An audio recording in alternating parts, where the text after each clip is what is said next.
Everybody, and actually it looks like we had a few more folks join us while we figured out the technology. My name is Jessie Mahoney, and I am a leader in the Mindful Healthcare Collective, which all of you know since you're joining us today. I'm a mindful coach and a yoga instructor, and you're welcome to join us for yoga. We do it almost weekly. Also a pediatrician and a physician wellness leader. So my background is I went to Dartmouth a long time ago. I went to UCSF a long time ago, and I worked at Kaiser as a pediatrician for about 20 years, as well as in physician wellness. I'm a mom of 3 boys who are all teens and young adults now. And I'm married. And the reason I bring this all up is since we're going to talk about relationships, and I've been married for 27 years. I also have aging parents, aging in-laws, many sister-in-laws, no brother-in-laws, but so lots of relationships, and have had a lot of colleagues in the past, as have all of you. And I think so much of this relationship work, whether it's around colleagues, neighbors, friends, spouses, children, parents, we all have issues with our families. So I wanted to just tell you a little bit. I coach through my own coaching business called Pause and Presence Coaching. I do some one-on-one coaching on relationships, which is what we're going to talk about today for those of you who I haven't met. I also am starting group coaching on Monday for mindful relationships specifically, which was inspired by the last session that we did here on the same topic, because there were so many people who needed support around relationships during COVID in particular. And I think, so for many of you, there may be things that are coming up that weren't an issue in your relationship before that are now more of an issue. And so this is a beautiful time to address them. The other thing I wanted to mention is that I do coaching through institutions, and a lot of your institutions will support coaching. And I had a client who reached out to her institution just to see if she could get her coaching paid for, or she could use her CME. And she was able to use her CME, so I encourage people to look into that. But she also inspired her institution to look into supporting its physicians. So as I've heard this week, so many physicians are exhausted and burnt out and at the end of their rope 6 months into COVID. And I just want to encourage you to speak up, ask for support, ask your institutions. It's different than it has been in the past, that there's a lot of support and people are really wanting to support physicians and do what they can in this moment. So don't be shy is my message. Speak up and see. You never know what might happen. So I really strongly encourage you to get what you need and don't sit at home and struggle and suffer. And any of us in the Mindful Healthcare Collective are happy to help you find resources that might be of help for you as well.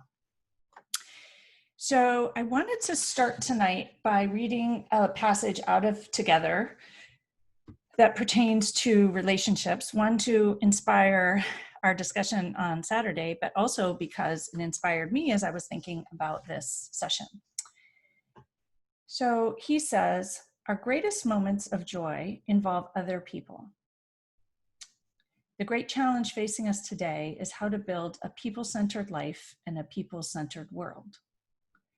In the face of such pain, few healing forces are as powerful as genuine, loving relationships. Strong relationships are what matter most. They improve our health, enhance our performance, and enable us to rise above differences of opinion and ideology to come together and take on big challenges as a society. Human connection is the foundation on which we build everything else. The courage to be vulnerable, to take a chance on others, to believe in ourselves. Sorry, the work isn't always easy. It requires courage. The courage to be vulnerable, to take a chance on others, to believe in ourselves. But as we build connected lives, we make it possible to build a connected world. In such a world, we design our schools, workplaces, and technology to support human connection. We shape our laws to be forces for strengthening community.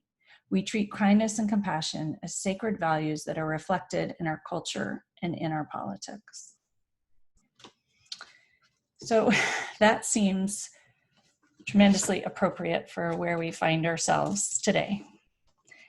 And I wanted to take a moment for a mindful reflection as we start. So if you can ground your hips into whatever you may be sitting on and your feet into the floor, grow your spine long out of your pelvis and reach the crown of your head towards the sky. If you feel comfortable, close your eyes and take a moment to just be, to pause and be present and notice your breath. To lengthen the inhale and lengthen the exhale. And lengthen the inhale a little bit more. And exhale a little bit more. Bring your left hand to your heart and your right hand to your belly. Notice your chest rise and fall with each breath. If you can feel it, notice your heart beating under your hand.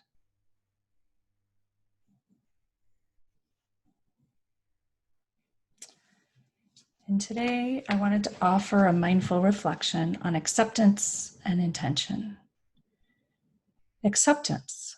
What we have today is what we have. We get to choose how to show up every day and every moment. Just as a relationship can be seen as flawed, it can also be viewed as perfect. Giving up expectations of how others should act and respond is not about letting them off the hook. It's about making things better for you. Giving up resistance to your current relationship reality helps to ease your journey. Accepting the reality of it and the other person exactly as they are does not mean agreeing or condoning. It's just merely accepting. You can accept the relationship and the other person and all that they do without liking it. You do it to save yourself energy, to improve your own health and life experience. And so you have energy to be part of the solution and to move forward. Next, I invite you to reflect on intention. Can you focus on all that your relationship is rather than what it is not? You come to love not by finding a perfect person, but by learning to see an imperfect person perfectly. What is one thing that is perfect about your challenging relationship?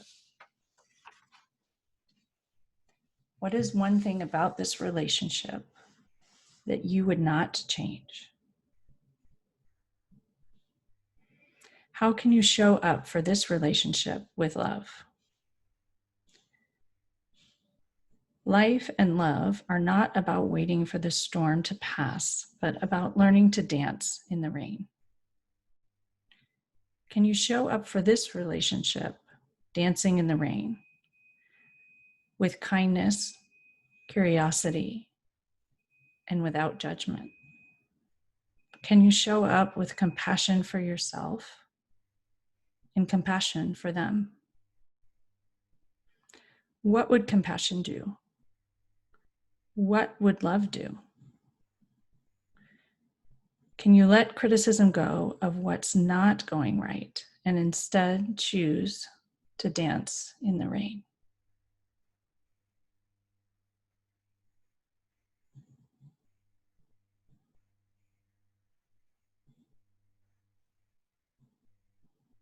Bring your hands together at heart center and your elbows out wide, palms together, finger pads touch. Take in another deep inhale through your nose and a huge out breath.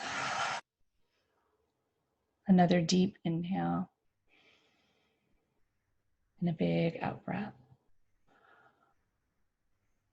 And connect for a moment with what your intention in being here tonight is. What do you hope to learn? How do you hope to grow and stretch yourself? And how would you like to show up for your relationships after this hour.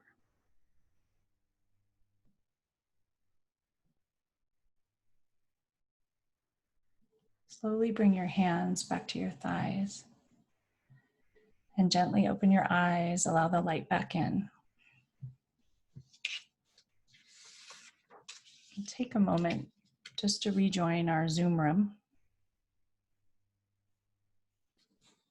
And I'm curious if folks want to share in the chat box how that felt, thoughts, comments on that experience, if you want. And then I thought I would make a few more comments before we get into the coaching. And I'm hoping that some of you will be willing to volunteer. So think of your challenges and struggles. And it's actually a lovely small group tonight. So hopefully people will be inspired to jump in. The thought I just wanted to share is, why do this relationship work? And the Vivek Murthy's book really inspired me to think about why and the importance of relationships in our health. And as I mentioned earlier this week, there's a 75-year Harvard study that talks about how relationships are critical to your health and happiness. So often we don't think of them. We think we should be eating healthy or exercising. And yet, in my experience, relationships impact everything else in our lives and color our experience of everything else. And so now, in the midst of COVID, which is making our relationships more challenging and life more challenging, those relationships can be a source of strength, and they can also be a source of additional stress. So that is why in this moment in time, I'm inspired to be paying more attention to relationships. And this thought that we all have difficult relationships, but by choosing to name them as difficult, it actually makes us focus on the difficulty of them.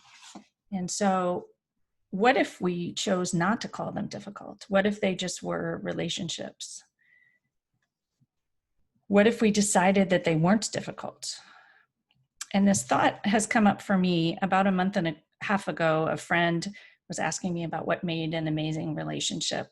And it came to me after thinking about it for a while. And this was right around the time of my wedding anniversary. And what she asked if my relationship was amazing. And I wasn't sure the answer. And I was trying to figure out what made an amazing relationship.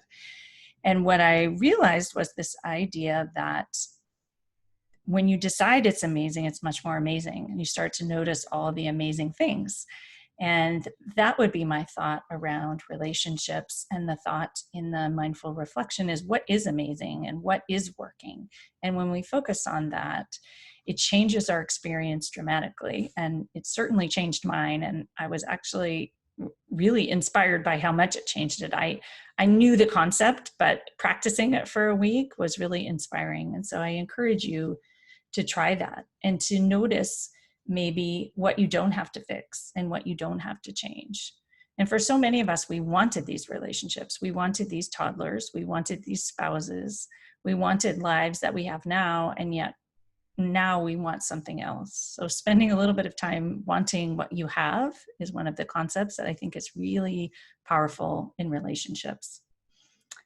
And then the last offering is to just show up as if the relationship is amazing and your partner is amazing. So showing up with love and showing up with compassion and asking yourself that question, which I mentioned in the mindful reflection, which is, what would love do? So when you're really annoyed and really frustrated, what would love do? And if it's a patient or a colleague, what would compassion do? Because that feels a little bit more comfortable in that scenario. So really thinking that, and can you bring humor to it? Humor often lightens things. And then for the other things, can you just accept them? And perhaps even enjoy those quirks and idiosyncrasies and things that bother you tremendously. See what other way you could look at them and see whether you can find something amazing in what you have and exactly the way it is. So with that, I'm going to stop the recording and